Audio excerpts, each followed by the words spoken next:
Your consistent commitment in ensuring social safety net for bringing in local currency bonds, I think is something that has struck a chord all across. And we are very closely watching the reforms that you have unleashed both in the civil services law, but also in the areas related to financial sector regulation and tax administration. This is something, Mr. President, as a research institute, RIS is very keenly following in terms of how India and Paraguay may go together forward. We are also very happy, as yesterday our Prime Minister mentioned, in terms of the areas of cooperation that both of you have identified for our partnership going forward. We are extremely happy in terms of how Paraguay now is becoming a star economy in the Latin American region. And we look forward for the kind of cooperation that is needed. Also, Mr. President, the idea of greater partnership among the countries of the global south is extremely important, particularly given the kind of fragmentation we are seeing in the economy, in the finance sector, and also in terms of shrinking ODA, the official development assistance that used to come. So how we mobilize development finance and how we go forward is important. Mr. President, I would also like to bring your kind attention to the idea that Honorable Prime Minister Modi has given in terms of engagement among the global south countries. Honorable Prime Minister has suggested that all the modalities of engagement among the global south countries should be in a way that we do not end up countries with indebtedness. We need to create sustainable finance, we need to create sustainable economy, and of course sustainable ecology. And this convergence with the idea of global development compact, RIS has captured the idea, and in all the kits that we have given to our delegates, we have kept a very brief two-pager on the idea of global development compact. The idea, Mr. President, is also in terms of bringing in, which I see in your initiatives, the idea of asserting autonomy, of policy autonomy. And that I think gives us the necessary steps that are needed for all of us. I would very much like to quote from what Prime Minister said yesterday. He said, and I quote, "India and Paraguay are integral parts of the global south. Our hopes, aspirations and challenges are similar. And this is why we can learn from each other's experiences to deal with these challenges effectively." In fact, with this idea, Mr. President, Prime Minister launched a new institution at my own RIS. Here we are calling it as Center of Excellence for the Global South. TACHIN, this is being called. And the idea is to collate development experiences of all the countries from the Global South, so that after the demise of Washington Consensus, developing countries are able to carve out their own niche with their own development paradigm and with their own approach. Here, what we have done, Mr. President, is to have all the key universities of India together. This morning at 7:30 we met all the vice chancellors and we signed agreements with them. We have also formed a sort of commitment where Prime Minister Modi inspired during the G20 presidency, the lifestyle for sustainable development. High Commissioners, distinguished guests, ladies and gentlemen, Namaskar. We are deeply honored by the presence of His Excellency, Mr. Santiago, Pena, President of the Republic of Paraguay, who is currently on the state visit to India. Mr. President, we warmly welcome you. Your visit is a significant moment in our bilateral relationship, which was established in 1961. Our relationship is warm and friendly, based on respect of democratic values and mutual respect. Namaskar once again. It's a privilege to welcome you all to this important gathering organized by the Research and Information System for Developing Countries, that is our RIS. I would like to thank RIS, one of India's premier policy think tanks, for organizing this event. RIS continues to play a vital role in shaping our development preparation strategies, advancing South-South partnerships, and fostering dialogue on global economic and development issues. I extend a sincere thanks to RIS for organizing this timely and meaningful engagement. Before I proceed further, I wish to take a moment to reflect on the recent barbaric terrorist attack in Pena, Jammu and Kashmir, where 26 innocent lives were tragically lost. India's response to this heinous act has been responsive, measured, and targeted. I would like to express our sincere gratitude to Your Excellency and to the government of Paraguay for your strong and unequivocal condemnation of this cowardly act. Your solidarity during this difficult time is deeply valued, and it reaffirms our shared resolve to stand against terrorism in all of its forms and manifestations. Ladies and gentlemen, I would like to share that the President has had a very busy and productive day yesterday.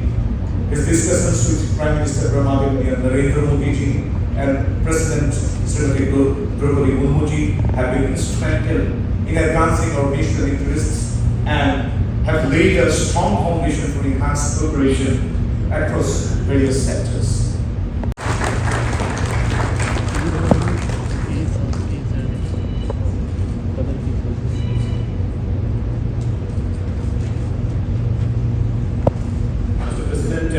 Indian philosophy and art and culture, they converge beautifully well. I would request our Honorable MOS Shri Margareta to present to you Shiva Nataraj, which is one of the most iconic and also present in the Angavastra. Please dance Vastra. We have written a brief description of this Nataraja, which is cosmic energy and the atomic particles which are there. This is the statue that India has gifted to CERN, and it represents the energy that the world has, both the ability to destroy and the ability to create new dimensions of engagement. Now, without further ado, we all have been waiting for the presidential address. Honorable President, the floor is yours.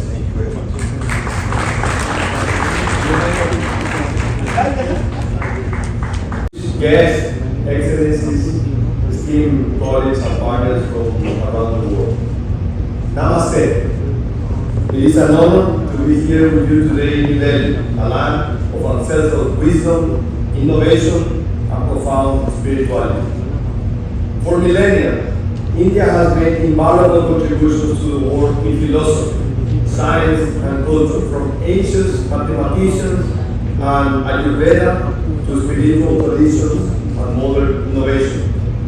Today, as it rightfully affirms its global leadership as the world's largest democracy and one of the fastest growing economies, India has also become a moral and strategic reference for those of us who believe in a more equitable model of development. We gather here today not only as representatives of states, but as stewards of a shared destiny in a world shaped by growing geopolitical tensions, technological disruptions, and environmental fragilities. Countries of the global south face distinct challenges. Within this context, triangular cooperation emerges as a powerful platform for solutions rooted in our own realities. It allows us to collaborate as equals, to leverage the knowledge of our partners, the developed countries, and above all, to build a development anchored in sovereignty and a deep sense of ownership. From Paraguay, we champion a vision of cooperation grounded in fundamental principles that we proudly share with India. Mutual respect and national leadership in projects, non-interference and the absence of political or ideological conditionalities, transparency, solidarity, and mutual accountability. These principles are not rhetorical. They are guarantees that cooperation builds lasting capacities rather than structural dependence. We reject development models that sacrifice autonomy in exchange for financing, or that result in debt, unsustainable infrastructure, or unintended social impact. In Paraguay, we believe in development that regenerates rather than defeats. development that builds resilient communities, strong institutions, and sustainable economy through clean and renewable energy, regionally interconnected, agroecological, climate resilient, and sustainable farming systems, circular economies that reduce waste and maximize value, a digital infrastructure that connects without polluting, public services such as health and education, focus on equity. More than building roads, we want to build citizenship. More than delivering infrastructure, we want to deliver opportunities and welfare. India has introduced a transformative philosophy to the world, the lifetime of the environment, or life. It is a call to live, produce, and consume more consciously. Life, or just to move from compulsive consumption to responsible conservation, from extractive dependency to regenerative practices, and from short-term urgency to long-term vision.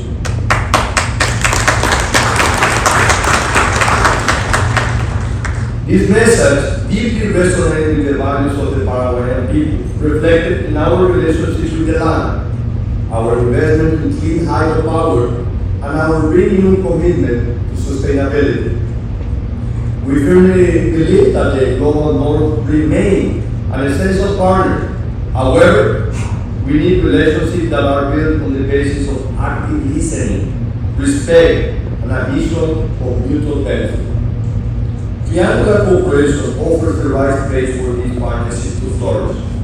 With the Global South as a priority setter, peer countries offering context and experience, and traditional partners contributing innovation, technology, and financing. For far too long, global governance in development, finance, and trade has been dominated by a very narrow and uniform vision. It is time to elevate the voice of the South. We celebrate initiatives led by countries of the South, such as the Global South Center of Excellence, vaccine, the International Solar Alliance, the Coalition for Disaster Resilient Infrastructure, and the Regional Development Banks and Climate Finance Platform. These are just not alternatives, they are legitimate pillars of a more just global order. True development is not designed in boardrooms. It is built in communities, in fields, in schools, and in health centers. Civil society organizations are fundamental allies. In Paraguay, they led process in agroecology, renewable energy, indigenous rights, education, and forest management. India, as well, boasts a vibrant and engaged civil society. They must be recognized not only as passive beneficiaries, but as co-creators of meaningful, lasting development. India has shown that it is possible to lift millions out of poverty, to build world-class institutions, and to lead globally, all while remaining true to democratic principles.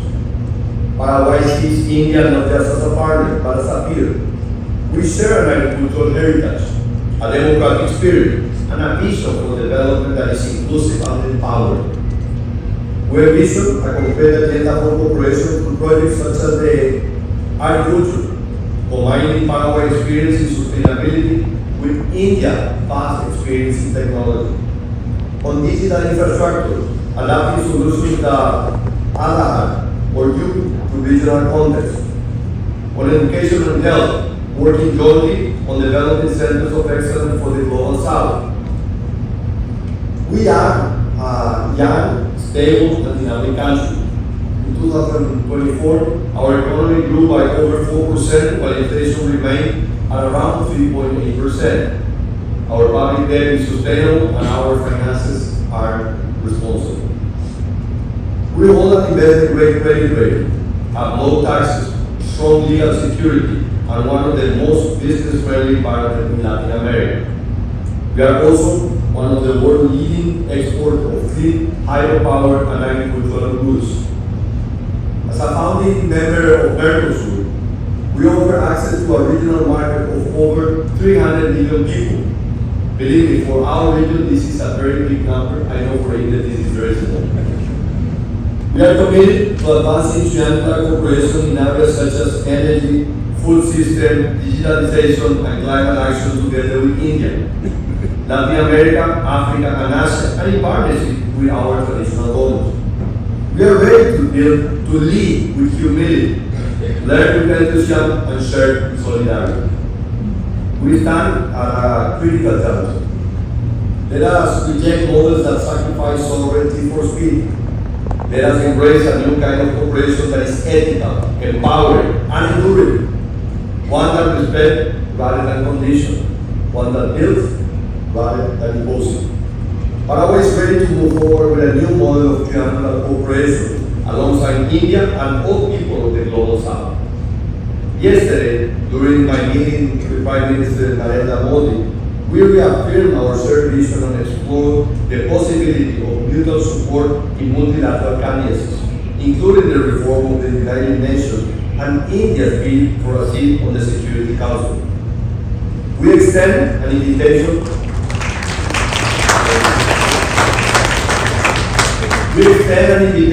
to Indian institutions, both public and private, to look into Paraguay, an open, stable, and forward-looking country.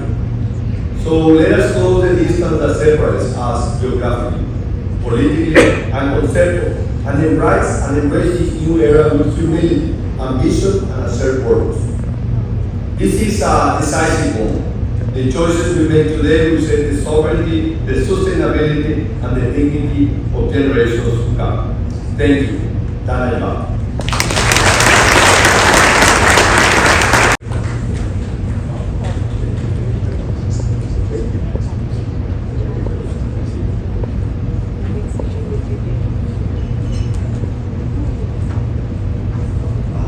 Thanks a lot, Mr. President, for very thought-provoking statement today morning. Your Excellency, Mr. Santiago Pena Palacios, President of Paraguay, I'm sorry. Honorable Minister of State for External Affairs, Shri Pavitra Arvita, Honorable Minister of State for Road Transport, Highways and Corporate Affairs, Shri Harsh Malhotra, Excellencies, ladies and gentlemen. It is a true honor to address you today on behalf of the Research